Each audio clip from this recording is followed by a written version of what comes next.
Salutations à vous tous et merci d'être branchés à Génie 360 degrés.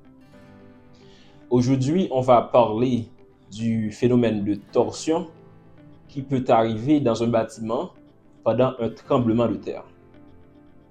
On va d'abord expliquer les théories derrière ce phénomène et ensuite on va faire une démonstration pour que vous puissiez bien voir et bien comprendre comment cela se passe réellement. Alors restez branchés parce que ça va être passionnant.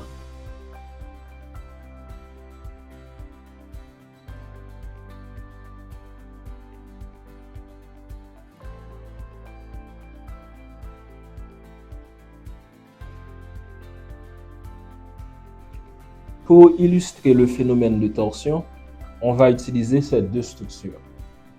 Pour l'instant, ces deux structures sont identiques et elles réagissent aussi de la même manière face aux sollicitations sismiques. Pourquoi ces deux structures ont réagi de cette manière? Eh bien, la réponse, c'est que le centre de masse et le centre de rigidité sont très proches lors de notre démonstration. Pourquoi? Parce que ces structures sont symétriques. La distribution des masses est faite de façon symétrique et aussi la distribution des éléments qui accordent une certaine rigidité, elle est aussi faite symétriquement. Si le phénomène de torsion se produit, au lieu de faire des va-et-vient, la structure va commencer à tourner sur elle-même. C'est un phénomène qui peut arriver dans un bâtiment lorsque le centre de masse est éloigné du centre de rigidité. Donc ça, c'est la leçon à garder en esprit parce que c'est cette leçon aussi qu'on va utiliser pour faire la démonstration.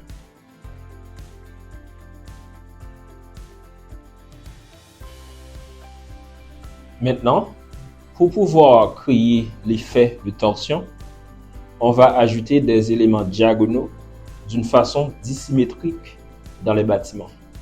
Par exemple, dans l'un des bâtiments, on va l'ajouter dans tous les côtés, tandis que dans l'autre, on va l'ajouter dans un seul côté.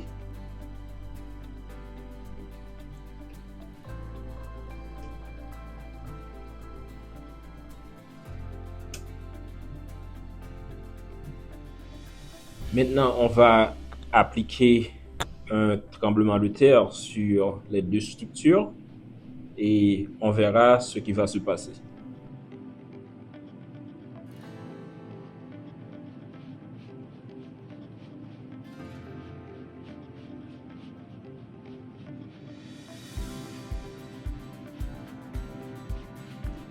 Comme vous le voyez, la structure à droite subit le phénomène de torsion. Au lieu de se déplacer uniquement de façon latérale, différentes parties du bâtiment tournent de manière inégale. Cela provoque des déformations supplémentaires et peut entraîner des dommages importants et même l'effondrement.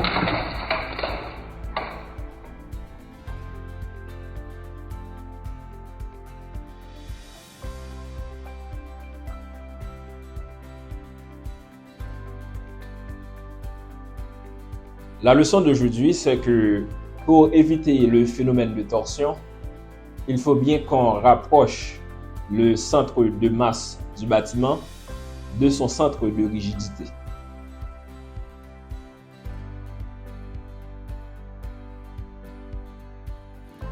Maintenant, je vous dis merci d'avoir regardé cette vidéo avec moi et bye bye, à la prochaine.